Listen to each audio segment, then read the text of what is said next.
The tiny Sultanate of Brunei is just a remnant of a naval empire that once ruled all of Borneo and part of the present-day Philippines. Nevertheless, this quiet Darussalam, or Arabic for Abad of Peace, has the largest oil fields in Southeast Asia. Thought they are due to run dry in 30 years. Look beneath the surface of this tightly regulated sultanate and you will see the warily conserved wildness of its natural environment. Thanks to the money generated by the oil fields, Brunei has not turned its rainforest into palm oil plantations, old-growth primary forest abandoned, especially in verdant Olotimborong National Park. However, the introduction of a strict interpretation of Sharia law in April 2019 has prompted global criticism and concern under the new legislation. Adultery and homosexual acts are punished by the amputation of limbs. As the world struggled to come to the term with Brunei's new directions, the future of tourism is uncertain. The history of Brunei. From the 14th to the 16th centuries, Brunei Darussalam was the seat of a powerful sultanate extending over Sabah, Sarawak, and the Lower Philippines. By the 19th century, the Brunei Darussalam Empire had been whittled away by wars, piracy, and the colonial expansion of European power. In 1847, the Sultan concluded a treaty with Great Britain, and in 1888, Brunei Darussalam officially became a British protectorate in 1906. The residential system was established in Brunei Darussalam. A British resident was nominated as a representative of the British government to advise the Sultan in all matters except Mali costume, traditional and Islamic religion. The 1959 agreement established a written constitution which gave Brunei Darussalam an internal self-government in 1971. The agreement was amended and advised to assert full internal independence except defense and internal affairs. In 1967, His Highness Sultan Haji Sir Muda Umar Ali Saifuddin abdicated in favor of his son Pangeran Muda Mahkota Hassanal Bolkiah. On January 1, 1984, Brunei Darussalam resumed full independence and the Sultan took office as Prime Ministers, Finance Minister and Home Affairs Ministers presiding over a cabinet of 6 in October 1986. The cabinet was expanded to 11 members, with his majority relinquishing the portfolios of the finance and the home affairs and taking over the defense portfolio which his late father had held since 1984 in 1988. Another reshuffle brought about the elevation of the deputy minister to a full minister and the creation of the Ministry of Industry and the primary resources designed to boost the country's development.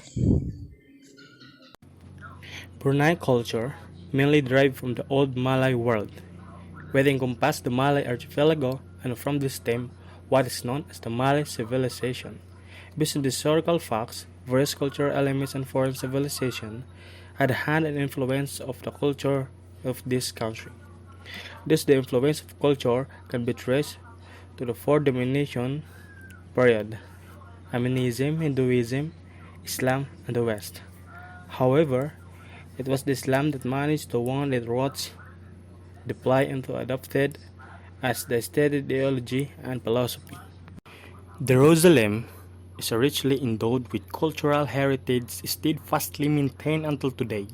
The setting up of the Art and Handicrafts Center in 1975 is a living testimony for preservation the proliferation of art and craft of bygone days, which Brunei was renowned for such as boat making, silversmithing, bronze tooling, cloth weaving, relics, and other various artistic heritage of Brunei Darussalam. Besides the one mentioned above include Malay weaponry, wood carving, traditional games, and decorative items for women. Some of these are safe in the Brunei Museum and the Malay Technology Museum, not only for the world to see but important for today's generation to admire and to be proud of the future generation to emulate. Perhaps as something to remind us our forefather natural care, creativity, innovativeness, which over generation has been extended as one of the richest traditional culture in the Malay world. Brunei traditional clothes. The traditional Bruneian woman's costume includes the baju korong, a big long tunic over a long skirt. Nowadays, Bruneian women wear the baju korong both at work and for formal occasions, influenced by Islamic codes of dress. The costume will be typically be accompanied by a headskirt todung. Popular dishes in Brunei: beef rendang, slow-cooked beef in lemongrass and coconut sauce.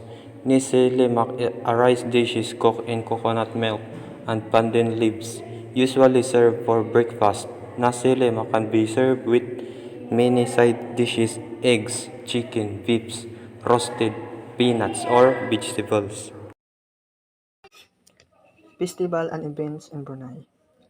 Most Brunei's events of festival are religiously oriented, but there are also holidays that commemorate important historical events.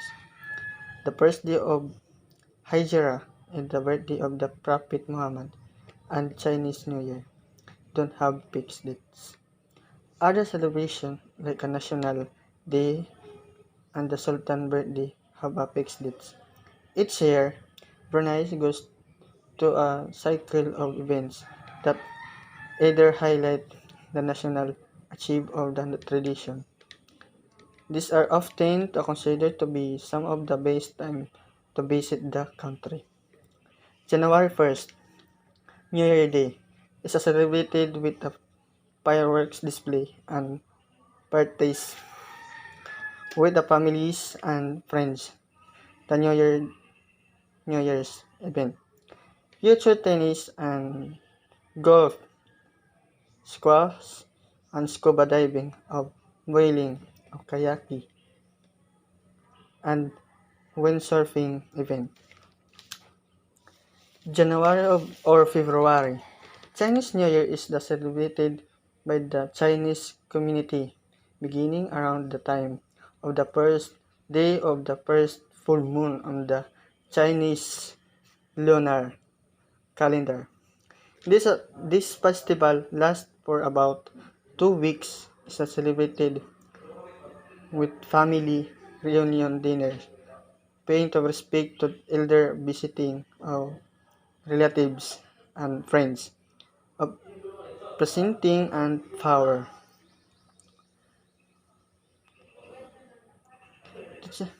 Read a packet with the money to children and unmarried adult and lion dance, in which dancers are the acrobats demonstrate skills to the clashing of the symbols of the beating of the going gongs and drums. January or February. Muhammad's birthday usually fall in January or February. It is celebrated nationwide. With a religious release held through to the country, Muslims gathered to raise hymns and holy verses from the Quran at mosque and Muslim scholars to give talk.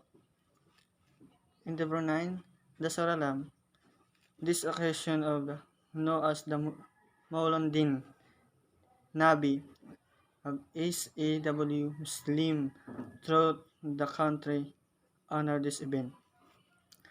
February 23rd, National Day mark of Brunei's independence from the Britain, though the freedom was actually achieved on January 1, 1984. Official celebration of Bruneian usually prepared themselves 2 months beforehand. Every year, thousands of people would gather in the nation's capital to pay tribute to this day, with a coordinate of marches and mass performance from the all sections of the society. May 31st Harvest Festival is a holiday that is celebrated by various ethnic groups in Brunei, such as the Broson and Morot communities. In Dorson tradition, it's referred to as Adaw Gayo and is celebrated on May 1st every year, where the paddy farmer with the most plentiful harvest will host the event, showcasing traditional games such as the Anwar Jampok, Spinning Chop, and symbolic dances such as the Angkayaw along with traditional food and drinks prepared from the rice harvest. May 31st, the Royal Brunei Armed Forces Day marks the commemoration of the Royal Brunei Armed Forces Formation Day. The occasion is celebrated with military parades, artillery display, parachuting, and exhibition. June or July, first day of Hijrah, the Muslim New Year celebrates the migration of the Prophet Muhammad and his followers for Medina from Mecca. This festival also marks the Islamic New Year, so it doesn't have a fixed date but typically falls in June or July. July or August, Marwad, 10th day of Muslim New Year. July 15th, Sultan birthday is one of the most important events in the national calendar with activities and festivities taking place nationwide. Celebrated 15th July. This event begins with mass prayer throughout the country. September 23rd, Teachers' Day celebrate and recognize the good deeds of the teachers to the community, religion, and the country. It is celebrated in commemoration of the birthday of the late Sultan, Haji Omar Ali Safuddin Sadul Kariwadin, the 28th Sultan of Brunei for this contribution in the field of education including religious education. September 29th, Public Service Day is observed with the objective to uphold the aspiration of the government of His Majesty, the Sultan and Sang Dipertuan of Brunei Darussalam towards creating an efficient, clean, sincere, and honest public service. On September or October, Miraj commemorates the ascension of the Prophet Muhammad to paradise. December 25th, Christmas Day, is a joyous and colorful celebration enjoyed by Christians throughout the country. Even many Muslims celebrate the day like the rest of the world, with family gatherings and gifts. Muwabul Ramadan is a holy month for all Muslims all over the world. It is a period of fasting, abstinence from food, drink, and other materials, comforts from dawn to dusk. Muwabul, first day of the fasting month of Ramadan, anniversary of revelation of the Quran. Panjut Festival in Kuala Kangaskar heralds the end of the 27th night of the Muslim month of Ramadan, fasting month. The flag of Brunei. The flag features the country's national emblem. Yellow represents the Sultan of Brunei, and the black and white stripes represent the country's chief minister. Brunei national crest was adopted in 1940 and contains 5 components: the flag, royal umbrella, wing, hands, and the crescent symbol of Islam. It was officially adopted on September 29, 1959. We have the basic English words in Brunei. When we said yes, in Brunei we said yeah. No, tidak. I don't want. Tidak maho. How are you? Apo kabar. Fine or very well. Kabur baik. Thank you. Terima kasih. You're welcome. Sama-sama. My name is Nama saya. What is your name? Apo nama kamu or Apo nama kamu kita? I am from Saya berasal dari. And we have the greetings. When we say good morning, in Brunei they say Selamat pagi. Good afternoon, Selamat pitang. Good evening or good night, Selamat malam. And the other word, we have the how much or the price. We said, berapa harganya? Birapa Harganya. And if they need help, they say tulong. That's all about Brunei.